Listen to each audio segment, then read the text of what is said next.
Dans cette nouvelle série sur le moteur de UDK, nous allons étudier l'éditeur de particules qui s'appelle Cascade. L'éditeur de particules permet de créer des effets spéciaux du type flamme, comme on voit ici à cet endroit, et la flamme ici avec la fumée sur la torche. Et bien d'autres effets sont possibles avec l'éditeur de particules. Pour créer un effet de particules, comme on voit ici dans le browser, où l'on a plusieurs exemples d'effets de particules, eh bien on fait tout simplement avec le bouton droit New Particle System. Au moment où cette fenêtre s'ouvre, on définit le paquet dans lequel on veut sauver notre éditeur de particules. Ici un groupe particules et je donne le nom de MeFirst Particle System. Et ici dans Factory, c'est donc Particle System qui doit être sélectionné. Je fais OK. Et à ce moment-là, l'éditeur de particules s'ouvre. Je vous conseille ensuite de sauver votre premier travail, donc Mi Package Cascade Particules. Et ensuite, on peut rouvrir, vous voyez, l'éditeur de particules en cliquant 2 fois sur cette icône. Alors, intéressons-nous maintenant à l'interface de l'éditeur. L'éditeur de particules est constitué de 6 domaines. Le menu bar ou l'outil de visualisation et de navigation. La barre d'outils. Le preview matériel. La liste des émetteurs. Le volet des propriétés et l'éditeur de courbes. Dans la partie Edit, on peut régénérer donc le load et on peut sauver le paquet. Dans la partie View, on peut voir l'origine des axes qui se trouve à cet endroit. Avec View Particle Count, on peut avoir des statistiques qui s'affichent à cet endroit.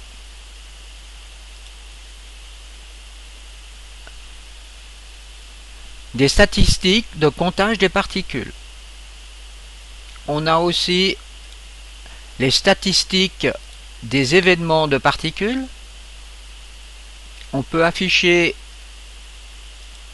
le temps des particules, donc les statistiques relatives au temps.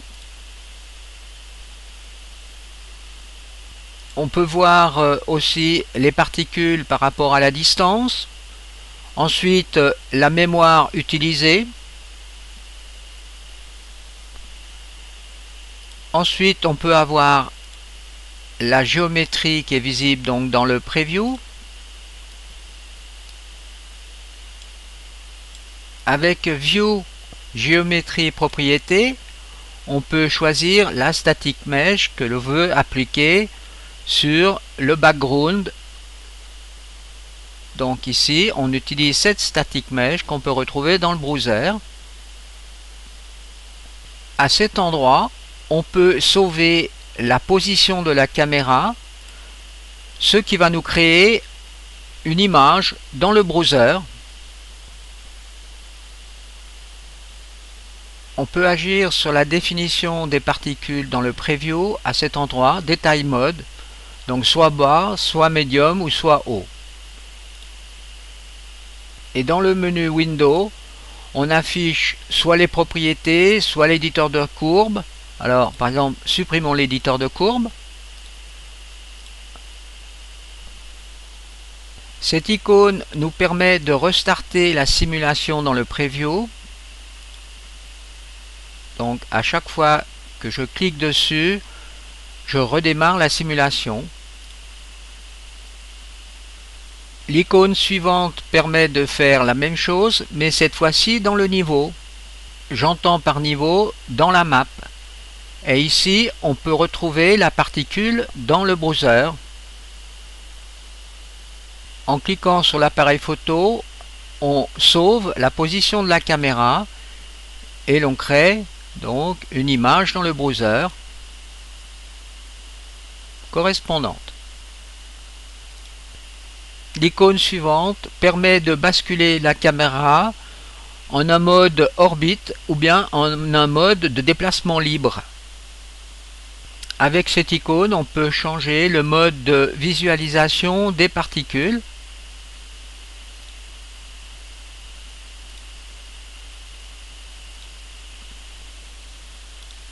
Cette icône permet de définir les limites actuelles du système de particules dans le volet de prévisualisation. L'icône suivante permet de basculer entre un système normal ou bien avec un post-process, donc des traitements de post-processing. Avec cette icône, on peut supprimer la grille dans le preview. L'icône suivante permet de lancer l'animation ou bien de stopper l'animation. On peut agir ici sur la vitesse de l'animation. Donc là, je vais à 50% de la vitesse, à 25%, 10%, 1%, et là, je reviens à 100%. Cette icône nous permet de visualiser en real time, en temps réel, et celle-ci en boucle. À cet endroit, on peut définir la couleur du background.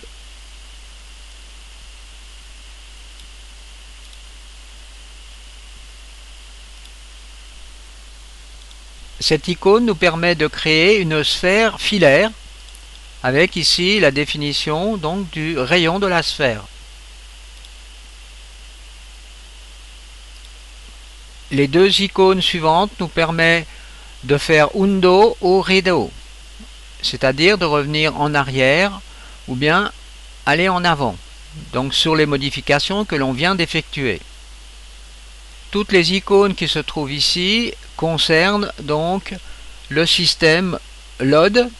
Le système load est le système qui permet de changer la définition des particules en fonction de la distance par rapport au player. Nous avons ici donc la fenêtre preview. Alors par exemple avec le bouton gauche de la souris, vous pouvez, vous voyez, tourner autour de la particule. Avec le bouton droit, vous pouvez faire un zoom avant et un zoom arrière. Et avec la molette de la souris, vous pouvez faire un déplacement, un pan dans toutes les directions.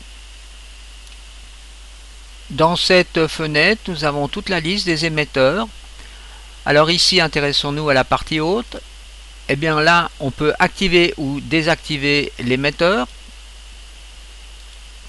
On peut changer ici, vous voyez, le système de particules en faisant par exemple des points ou des croix ou rien du tout. L'émetteur de particules est constitué de plusieurs modules que l'on retrouve ici avec les propriétés qui sont affichées à cet endroit. On peut aussi, pour chaque module, rendre actif le module ou pas, ou le désactiver.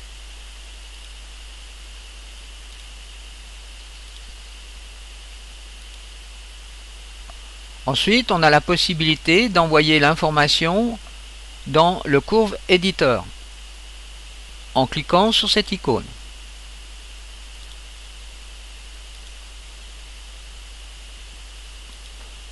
Donc on retrouve ici les différentes courbes par rapport aux différents modules.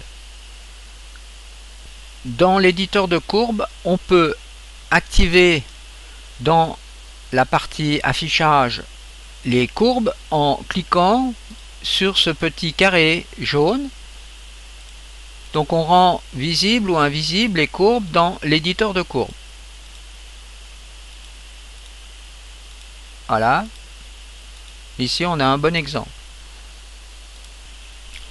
On peut par exemple avec le bouton droit sélectionner Lifetime et faire Remove Courbe. Donc on enlève les différentes courbes que l'on sélectionne. On peut bien sûr supprimer toutes les courbes. Regardons comment l'on peut créer une courbe.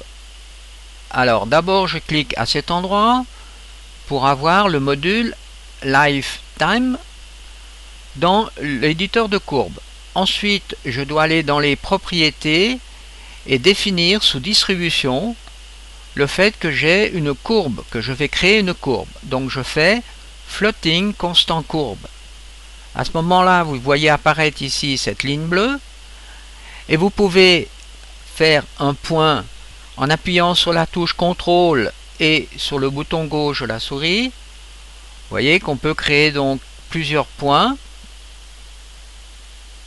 le long de cette courbe. Maintenant, pour déplacer les points, il suffit d'appuyer sur la touche CTRL et de faire un drag and drop avec le bouton gauche de la souris. On sélectionne le point en premier et ensuite on déplace le point. On peut ensuite agir sur les tangentes. Ce sont ces petits points blancs que l'on trouve de chaque côté du point principal. Avec la touche CTRL et on déplace donc ici, vous voyez, les tangentes. Maintenant, avec le bouton droit de la souris, on peut mettre des valeurs précises pour ce point. Set time, alors on va mettre 0.3 pour être vraiment précis. Ensuite, on peut mettre la valeur sur ce point. Alors 0.7. Alors maintenant, on peut regarder aussi ces différentes icônes. Ici, ça va nous permettre, vous voyez, de faire un cadrage.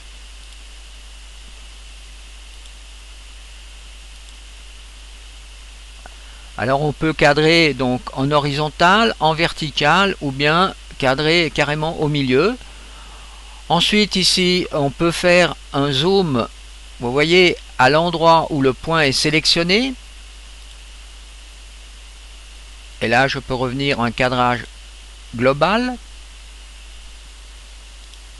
On peut aussi agir directement dans la fenêtre. Alors bouton gauche de la souris, vous voyez, je fais un pan. Et la molette de la souris me permet de faire un zoom. Recadrage. Maintenant, intéressons-nous par exemple à la possibilité de changer la forme de la courbe sur le point. Alors je sélectionne par exemple ce point et je vais ici et je vais choisir une courbe linéaire. Voilà le résultat. Alors on relance le système de particules par exemple en cliquant sur cette icône. Et ensuite on essaie donc de faire des modifications dans le courbe éditeur.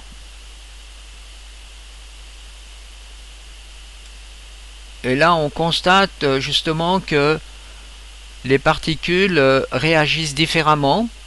Alors par exemple en ce point ici je peux m'amuser à faire ceci. Vous voyez, je fais carrément une ligne droite à cet endroit.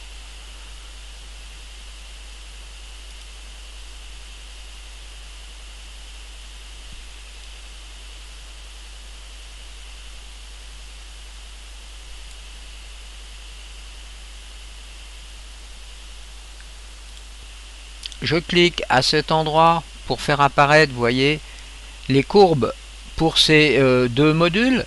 Alors je vais supprimer l'alpha.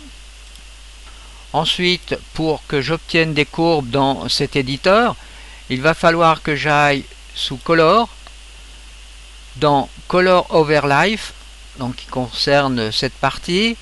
Je mets ici dans la distribution, donc pas un vecteur constant, mais une courbe. Ensuite, j'ai la possibilité ici de choisir la courbe sur laquelle je veux travailler, car vous voyez, nous avons trois courbes, rouge, vert et bleu. Donc je désélectionne le bleu, le vert, il ne me reste plus que le rouge, et je vais agir sur le rouge en créant des points. Donc CTRL,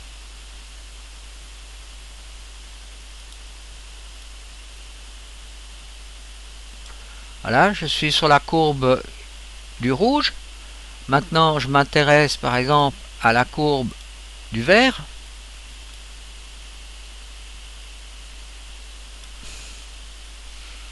et par exemple à la courbe du bleu.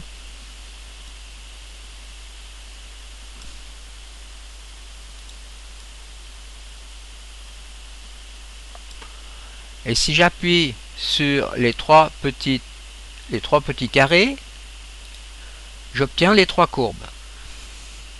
Et ici, j'efface les courbes dans l'éditeur. Si l'on désire effacer les courbes, eh bien, il suffit simplement de revenir dans la partie Propriétés, sous Distribution, de cliquer sous New Objet et de faire Vecteur constant. Nous verrons dans la prochaine vidéo l'utilisation de ces différents modules, ce qui va nous permettre de créer notre premier émetteur de particules.